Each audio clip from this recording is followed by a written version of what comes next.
Hey there, friends. If you're watching this, you're probably someone who's thinking about how to stay sharp, vibrant, and full of life as you move through your 50s, 60s, or beyond. Maybe you're worried about keeping your memory strong. Or perhaps you've seen a loved one struggle with dementia and want to do everything you can to protect your brain. Well, you're in the right place. Today, we're diving into something incredibly important: how to prevent dementia through simple, everyday changes in your lifestyle. I'm not talking about complicated medical treatments or expensive gadgets. I'm talking about things you can start doing right now. Things like walking a little more, connecting with friends, or even getting a better night's sleep.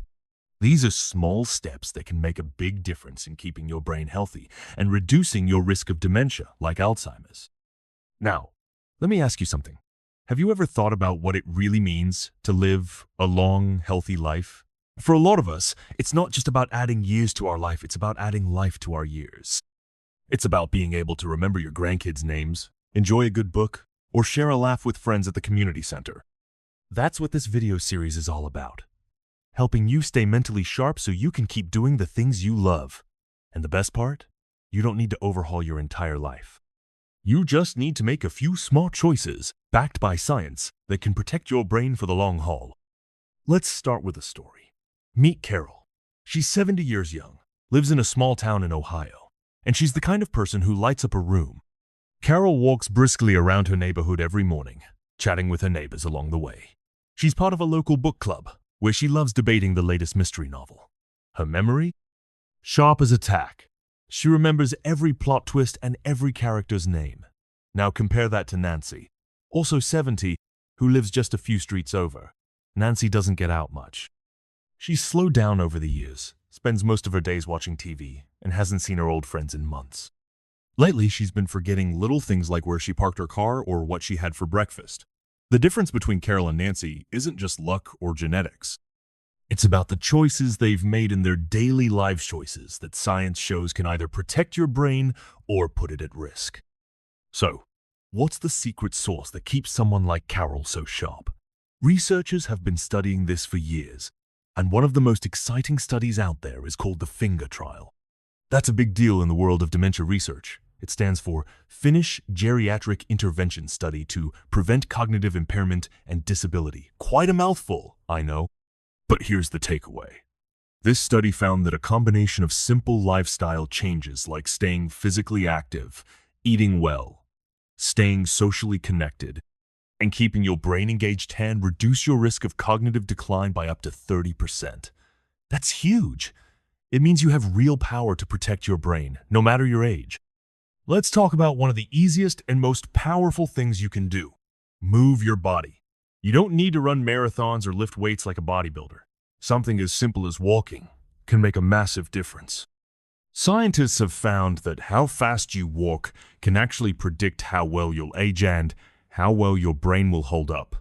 In one study published in the Journal of the American Medical Association, JAMA study, https, jamanetwork.com, journals, JAMA, researchers followed older adults and found that those who walked faster think a brisk pace, like you're trying to catch the ice cream truck, tended to live longer and had better cognitive health than those who shuffled along more slowly.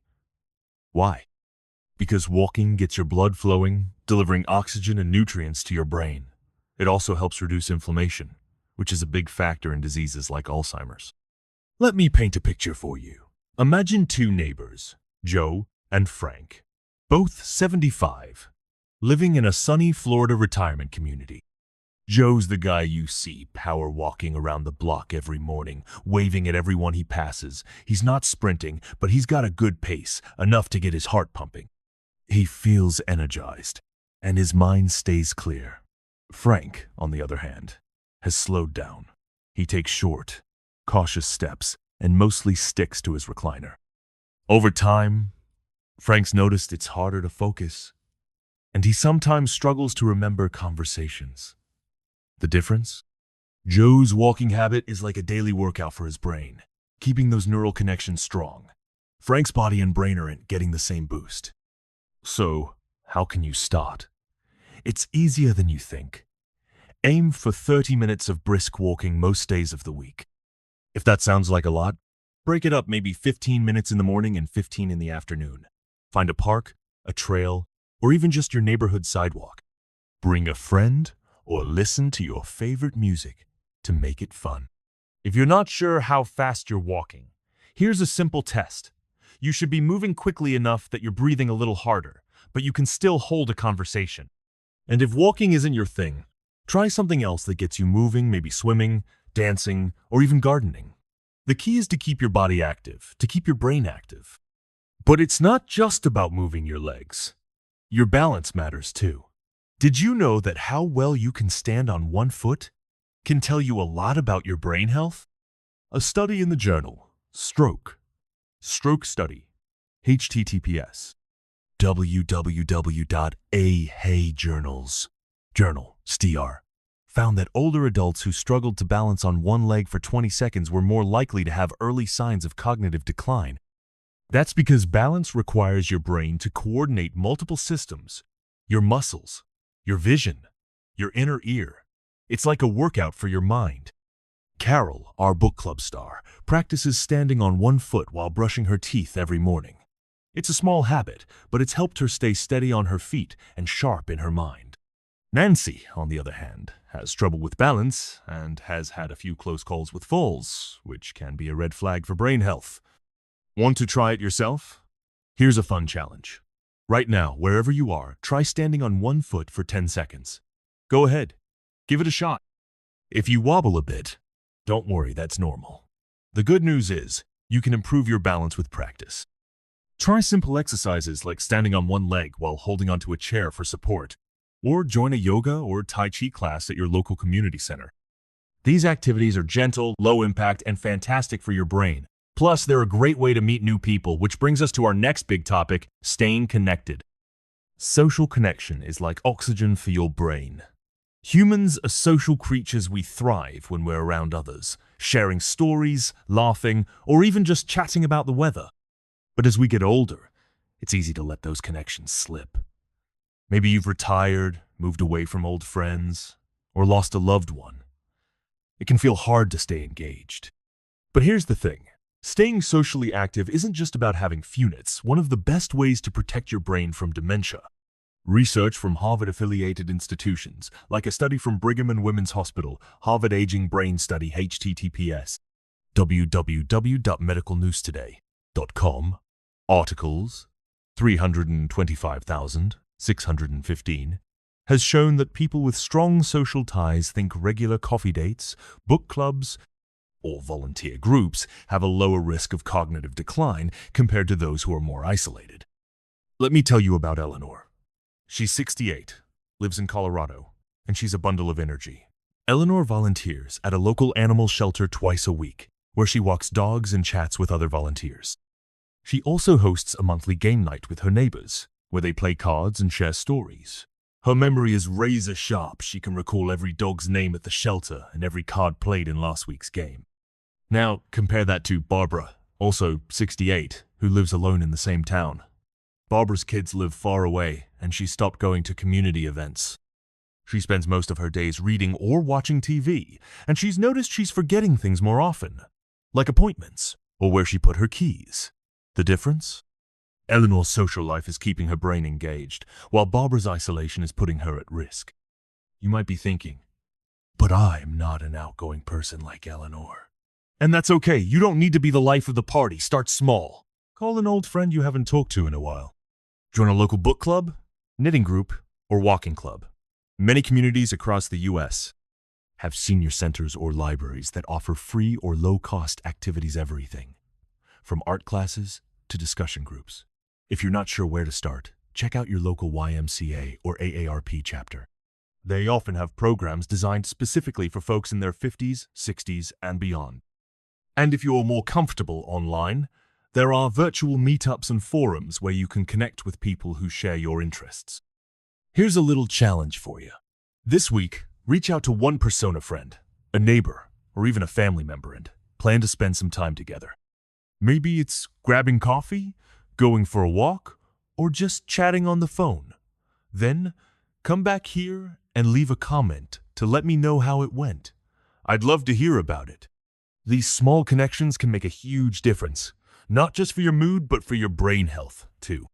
Now, let's talk about something we all love, but don't always get enough of: sleep. You might think sleep is just about resting your body, but it's actually one of the most important things you can do for your brain. When you sleep, your brain does some serious housekeeping. It clears out toxins, including a protein called beta amyloid, which is linked to Alzheimer's disease. A study in the Journal of Neurology study, HOPS n.neurology.org/found that older adults who get 7-8 hours of quality sleep per night have a lower risk of cognitive decline compared to those who sleep poorly or too little. That's because sleep is when your brain processes memories, strengthens connections, and basically hits the reset button for the next day.